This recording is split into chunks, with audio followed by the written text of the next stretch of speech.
Time now for your forewarned weather. All right, welcome back, everybody. I'm going to get you guys started with a look at the Black Desert Resort yesterday down in southern Utah, Washington County, battling the thicker plumes of smoke. You can see that there, a little bit of hazy sunshine, and eventually it moved up to the north by the evening hours. Meg Roberts sent this one in from Salt Lake City of the sunset last night, and you could tell that it's smoky. The only good thing about smoke is you get really pretty fiery sunsets like this. We do still have some smoke lingering in the Salt Lake Valley as temperatures cooled. That cooler, denser air sinks into the valley and it trapped the smoke right along with it. But it is going to mix on out as the temperatures increase, and then it's going to come back later this evening. Our air quality is not looking too great out there. Across the northern part of the state, we're looking at elevated particulate matter with the exception of Box Elder County. And even the eastern part of the state looking at elevated particulate matter. Iron and Washington counties reporting clean air. That's in St. George and Cedar City. But the west side of those counties are still looking at a little bit of smoke. You can see that here in our smoke model right there, Iron, Washington counties. That smoke is getting pushed up through the West Desert and central Utah. There's that smoke lingering from last night.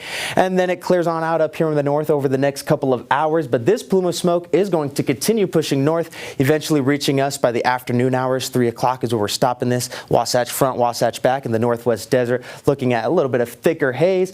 And then we have the Monroe Canyon fire that's going to flare back up with the winds and the heat of the day. That's going to push smoke northwest into the Uinta Basin through Castle Country, places like Price, I-70 corridor, looking at the thicker plumes. And then we have the Dragon Bravo fire to the south of us. That's going to put a bunch of smoke through the Four Corners region. And then in the early morning hours, we start to see more smoke making its way into the northern part of the state. It's just going to be a lot of on and off smoke, very patchy haze over the next couple of days. Temperatures right now are in the 60s for most of us, a couple of 50s and 70s out there as well. 80 degrees for Lake Powell and St. George. We got low to mid 60s on I-15 in central and southern Utah, 74 degrees here in Salt Lake, and the 50s are still hanging on in Cache Valley. Temperatures are going to hang out in the 70s for a little bit longer. Clear skies by 8 a.m., but then things start to really warm up, hitting the 90s by noon, 93 degrees by 1 p.m. with clear skies. And then we're going to start to have some clouds move through in the later hours towards the evening. Temperatures are going to heat up, and we could get a little bit of haze as well. Don't expect any precipitation from these clouds, though. We really need it, but we're not going to get it. We have critical fire conditions out there, and a red flag warning is in effect for the vast majority of the state, really the entire state with the exception of Summit County, the Wasatch Front, and then Box and Tooele County. Everywhere else, red flag warning. Most of these are going to expire at 9 p.m. on Friday, but it could be extended. We've been talking about that the past couple of days. They've been extending it one day after another, so keep your eyes peeled for that. The West Desert and the Mojave Desert, that does still expire at 9 p.m. on Thursday. That includes like Cedar City and St. George.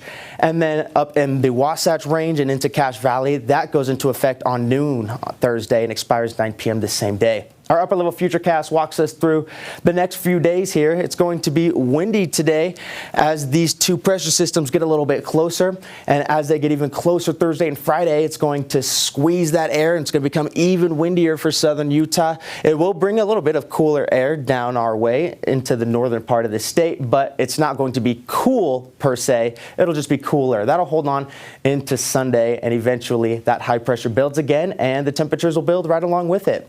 Regional forecast for today shows we're going to be just a few degrees warmer than yesterday, 90s across the state, mid to upper 80s for the higher terrain, and triple digits for the typical hot spots like Moab and St. George. Next 7 days in St. George, not a whole lot of fluctuation in the temperatures. We hold on to the mid triple digits over the next week. Windy conditions all the way through Saturday, and the breeze holds on even longer. Smoky for today, and we could see that as we get into Thursday as well. The Wasatch Front looking at hazy skies. A little bit of on and off patchy smoke, 99 degrees for today and tomorrow, but we can't rule out a couple hundred degrees in some cities along the Wasatch Front. Temperatures cool down and we get partly cloudy skies Friday through Sunday, and then it starts to warm back up to kick off the work week.